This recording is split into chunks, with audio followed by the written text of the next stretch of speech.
మీనరాశి మీనరాశి వారికి ఆదాయం 11, వ్యయం 8, రాజపూజ్యం 5, అవమానం 6.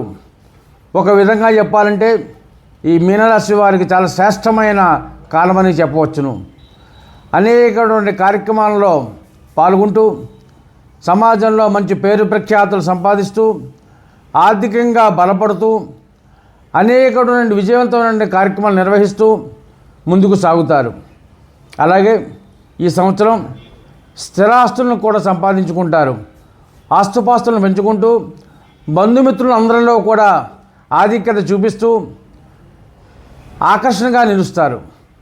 అలాగే ఈ సంవత్సరంలో అనేకమైనటువంటి కొత్త పథకాలు ప్రాజెక్టులు ప్రారంభించి ఆర్థికంగా బలపడే ప్రయత్నాలు చేస్తారు. అవన్నీ కూడా అనుకూలించి మంచి ఫలితాన్ని ఇస్తాయి. సంవత్సర ప్రారంభంలో మిశ్రమంగా ఉన్నా కానీ సంవత్సరాంతానికి చాలా చక్కటి ఫలితాన్ని పొంది ఆనందకరమైన జీవితాన్ని పొందే అవకాశం గోచరిస్తోంది.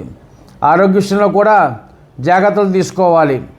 ఆరోగ్య విషయంలో జాగ్రత్తలు తీసుకుంటూ దైవ కార్యక్రమాల్లో పాల్గొంటూ ఆధ్యాత్మిక చింతన పెంచుకుంటూ ఉంటే తద్వారా మానసిక సంతృప్తి ఉంటుంది. అలాగే ఈ సంవత్సరంలో కుటుంబానికి దూరం కాకుండా ఉండాలంటే చాలా కఠినమైన సమస్యల్ని నుండి గట్టెక్కాలంటే చాలా ఆలోచించి పెద్దల్ని కుటుంబ సభ్యుల్ని వారి యొక్క సలహా సహకారాలు తీసుకుంటూ ఉంటే కుటుంబానికి దూరం కాకుండా ఉండే అవకాశం ఉంది.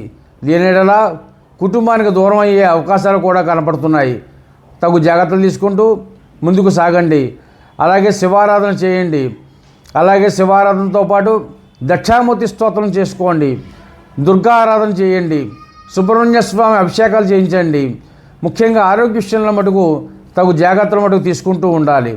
ఈ ఆరోగ్య విషయంలో ప్రేగులు, గుండె, లివరు, రక్త సంబంధమైనటువంటి వ్యాధులు వేధిస్తాయి కనుక తగు జాగ్రత్తలు తీసుకుంటూ ఆరోగ్య సూత్రాలను పాటిస్తూ ముందుకు సాగితే చాలా విశేషమైనటువంటి ఫలితాలను పొందుతూ గత సంవత్సరం కంటే కూడా ఆర్థికంగా, శారీరకంగా, మానసికంగా అన్ని విధాలుగా కూడా అభివృద్ధిని సాధిస్తూ ప్రజల్లో, కుటుంబంలో మీ యొక్క కీర్తి ప్రతిష్టలను పెంచుకుంటూ ముందుకు సాగుతారని చెప్పేసి ఈ సంవత్సరం మనకి ఫలితాన్ని బట్టి చెప్పవచ్చు.